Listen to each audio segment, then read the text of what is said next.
Hi guys, and welcome back to my channel. So today, this is the finished product of the BMW Z3 DIY paint job I've done in my garage there.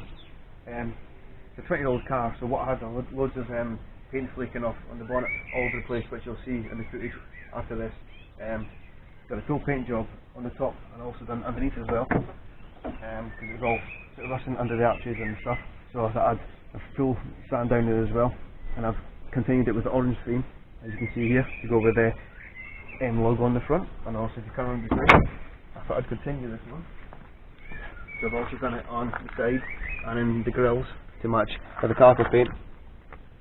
So what I've done was 2K eye build primer, base coat, 2K clear coat inside the bonnet and on top.